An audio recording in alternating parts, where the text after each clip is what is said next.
DIYer like myself, or own a small lawn and landscaping business, you may need to maximize the amount of capacity out of your truck bed. Well, in this video, I'm going to show you how I did just that. Let's go.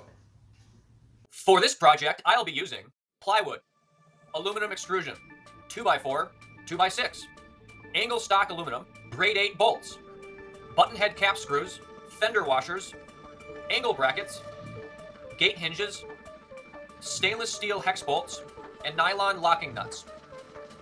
Are we going shopping?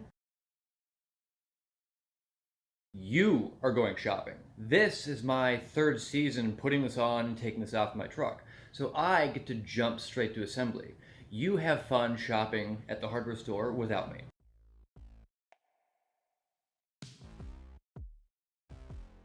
Prior to this step, I drilled out some holes that aligned with the snap lock tabs on the underside of the plastic cover. If you have ever removed a door panel from a car or truck, or really any panel in any vehicle for that matter, they all utilize these locking tab things. Anyway, I basically traded that locking tab thing for a hole in order to make this step that I am currently doing possible.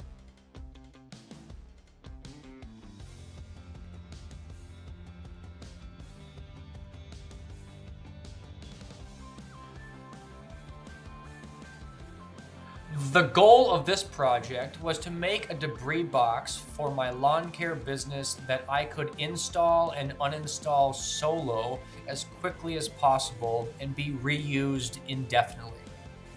I would rather have some sort of plastic in place of the plywood, but things be pricey these days. Maybe one day I'll put plastic on.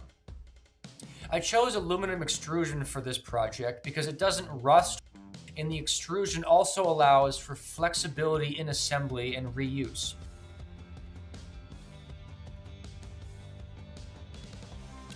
The left and right sides are attached to the front and bottom bars of extrusion with a connector. A connector for this product slides freely in the slot on the extrusion. It is then tightened with a set screw after machining a bushing hole where necessary. I'll have to do a video dedicated to explaining aluminum extrusion to the people who are unaware of this truly awesome product. The amount of uses for aluminum extrusion, in my opinion, is basically endless.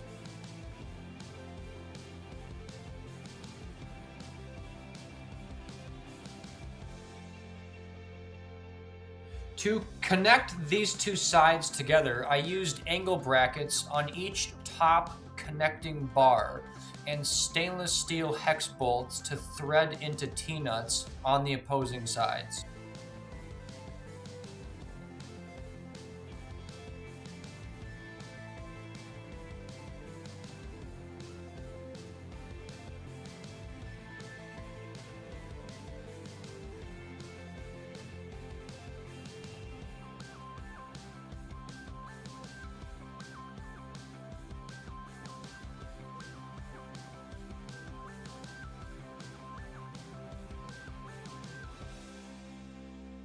In this next step, I'm attaching all the plywood to the box frame using button head cap screws and some more fender washers threaded into more T-nuts that are on the frame. One of the many reasons I love aluminum extrusion is the extremely simple connection system it uses, one of them being T-nuts. This simple threaded plate with a small spring-like device attached allows me to move the hole essentially wherever I want on the bar, making this a flexible product to work with.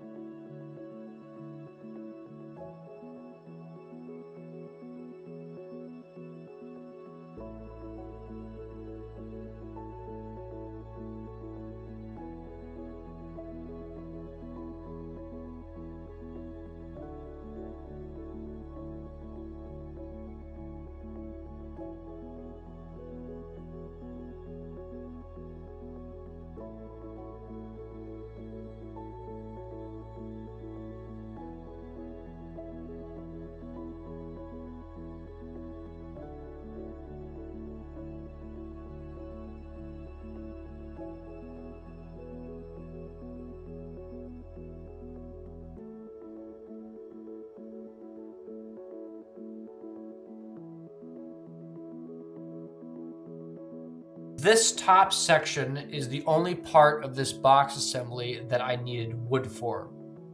From my materials list at the beginning of this video, this is where I used the 2x4 and 2x6 on the inside of the frame. To attach the angled section, I used exterior coated lag screws to screw this panel into the modified 2x4 and 2x6.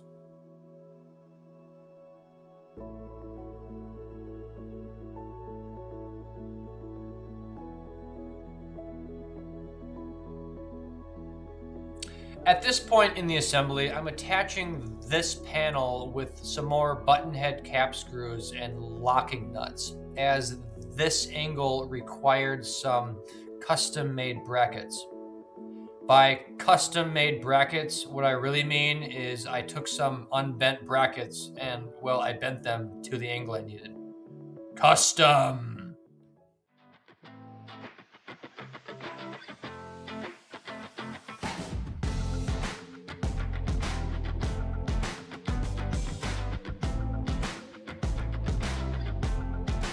This is the last panel to be attached before doors go up. Throughout this assembly, I have not been rushing a thing. We are about to install the doors, and up until this point, I'd say this whole assembly has taken me about 25 minutes.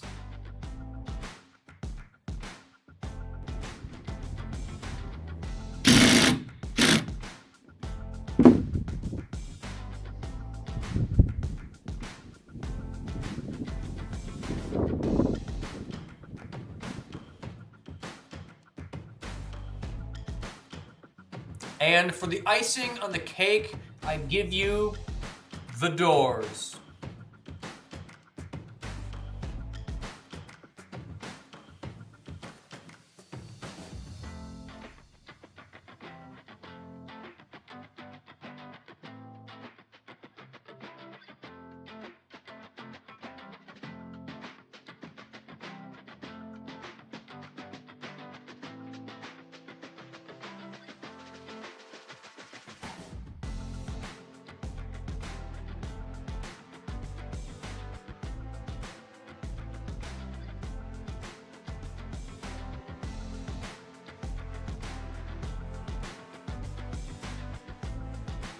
Since the inception of this video, I have added an intake and exhaust on the doors for a debris loader I picked up to make this setup even more efficient.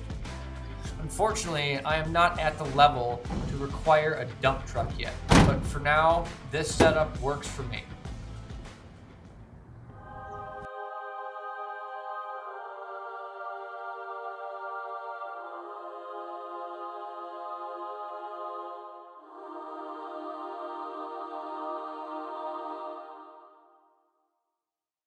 Well, here's my solution.